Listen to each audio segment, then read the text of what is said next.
Alright guys, welcome back. I hope you all had a safe and relaxing spring break. I'm excited to be back. Really missing all of you and being in the classroom, but I spent this spring break actually finding more ways to kind of engage you and creating a little bit more Nearpods, as you guys did say that you liked them. So we're just going to jump right into it. We are going to first review the two gas laws that we learned last week, or 2 weeks ago rather, and then we're going to learn two more and have a quiz on Friday. So I'm super excited to see your progression and your understanding of these gas laws. The first one we talked about was Boyle's law. That was an inversely proportional relationship between pressure and volume, and we could solve using this equation. So when we apply a lot of pressure, the volume decreases. When we have very little pressure, the volume increases. That is what we call an inversely proportional relationship. When one goes up, the other goes down, and vice versa. We also talked about Charles' law, which explained the relationship between both volume and temperature, written like this. And this was a directly proportional relationship, meaning that when the volume goes up, so does the temperature, and the same thing when it goes down. They're just going to kind of follow one another. Now, a couple of you communicated that the algebra was a little bit confusing with these directly proportional relationships. However, the beauty of these is that you can actually flip them. So, I'm sure you would all agree that if V2, or my volume after the change, was my unknown, it would be super easy to solve because it's already here. In order to get that variable by itself, I would just multiply by the T2. The beauty of these directly proportional relationships is that I can actually rewrite this flipped. So let's say T2 was my unknown. Instead of doing all those steps where I bring T2 over here, bring T1 over here, and then V1 following it, I can just rewrite this equation. So if T2 was my unknown, I want both my temperatures at the top, and then both my volumes will be at the bottom. And now it's super easy to solve for T2 by just bringing V2 over to this side. So these directly proportional relationships, just flip them to have your unknown variable at the top, just to make your lives so much easier. All right, great. So there is our review of Boyle's and Charles' law. Today we are going to talk about another gas law, and let me cover up the definition before I tell you. So today we're going to talk about Gay-Lussac's law, another scientist who discovered this relationship, and he's going to describe the relationship between both pressure, and you can't really see it, pressure and temperature. So we talked about pressure and volume, we talked about volume and temperature. Let's talk about pressure and temperature. So here I have a drawing of a box. Let's assume these are all gas particles, so they're randomly moving. Let's say I applied heat to that box. So I'm going to add heat. I'm going to add that thermal energy. What's going to happen to those molecules? Well, when I add heat, they're going to start speeding up. And when they're moving a lot faster, they're going to collide more with the walls. They're going to collide more with each other. And that is going to increase my pressure. So when one goes up and the other does, we call that a directly proportional relationship. So we have another directly proportional relationship between both pressure and temperature. And this law just states that pressure of an ideal gas is directly proportional to the temperature. So if I were to remove heat, the molecules would actually start slowing down, and there wouldn't be that much pressure on my container. So that is why it's directly proportional. One goes up, so does the other. One goes down, same thing. So this is the relationship between pressure and temperature. Again, we denote those as P and T, and that doesn't really look like P, whatever. Okay.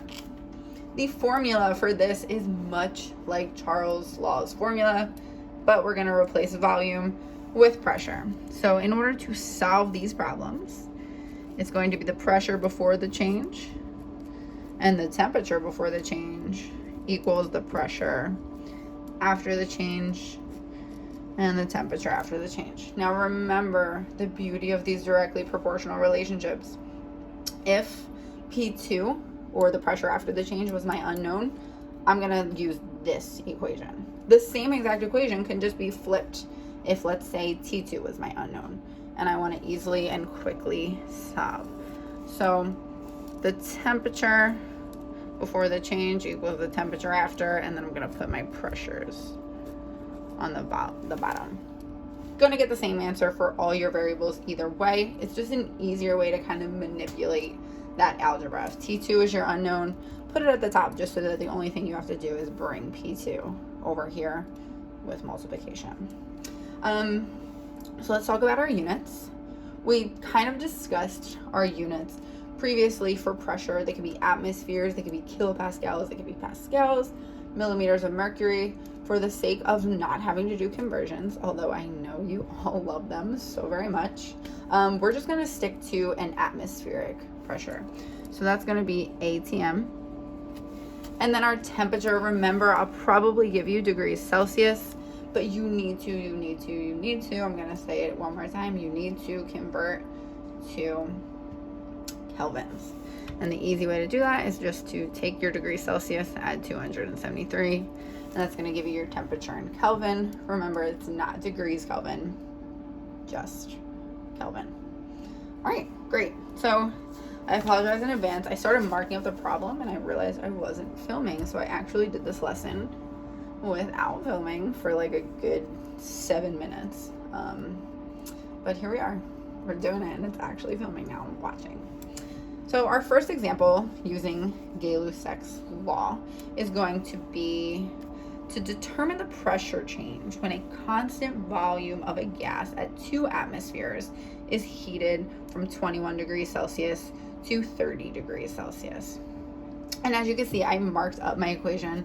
I know that this is my initial pressure, this is my initial temperature, and then this is my temperature after the change. I'm interested in finding the pressure after the change. So I'm going to go ahead, I'm going to write down Gay-Lussac's equation, and that's going to be P1 over T1 equals P2 over T2.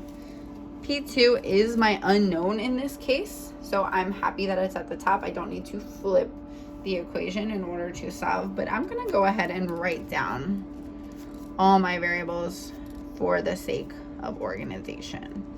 So P1 is 2.00 atmospheres. That's 3 sig figs right there. T1 is 21 degrees Celsius. I'm going to convert that to kelvins because I know I have to. Where is my calculator? Here it is. So 21 plus 273, I get a 294 kelvins. P2, I need to find that, and that's going to be in atmospheres.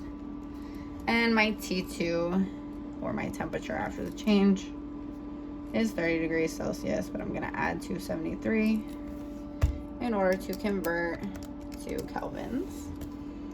303 kelvins. So I'm solving for P2.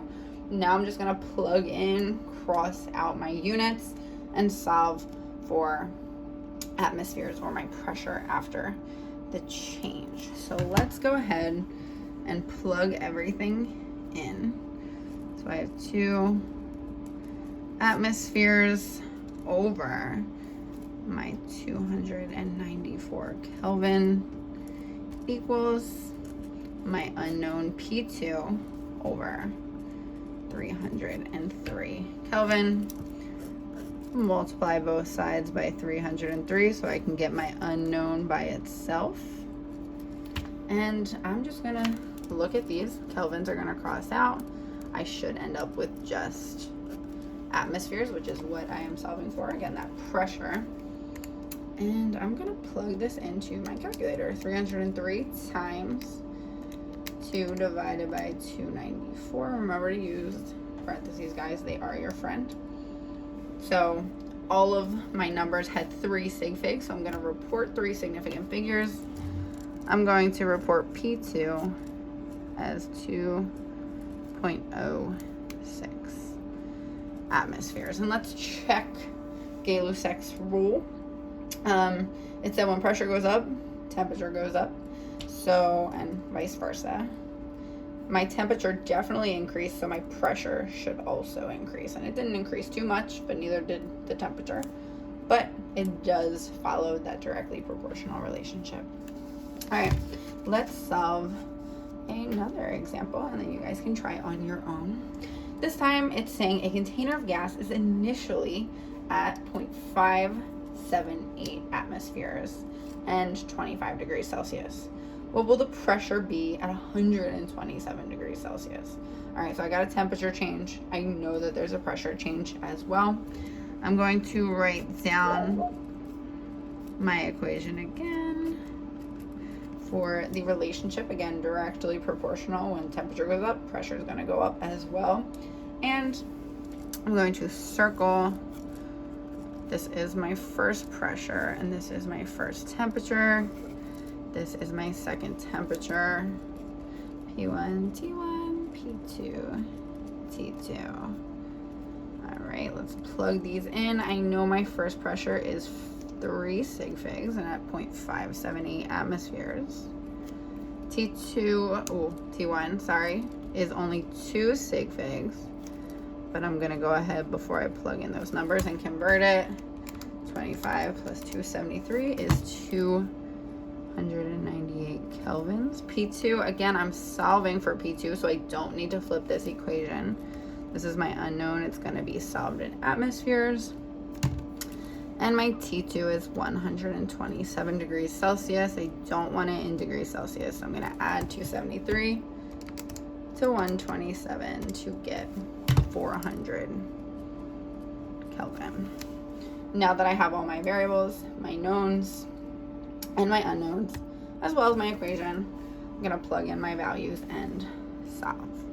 So my P1 is 0.578 atmospheres over my first temperature, which is 298 Kelvin, equals my unknown. It's at the top, so I'm just going to multiply it over that temperature to solve, over 400 Kelvin. Multiply both sides. It completely cancels out over here. 400 Kelvin over here. My units cancel. The only unit I'm left with is ATM. So when I plug this into my calculator, I will get my answer for P2, and I should report, let's see, 3 sig figs, 2 sig figs, 3. I have to report 2 because that's my lowest number of significant figures in a multiplication / division expression. So 400 times 0.578 divided by 298 equals a pressure of, and again, 2 sig figs, I'm going to round up, 2.78 atmospheres. And let's just double check our law. The temperature increased, so pressure should also increase, which it did. All right, on Google Classroom, there is a forum for you to fill out. I think there's 2 questions on it. Go ahead, try it out, and reach out if you have any questions. Good luck, guys.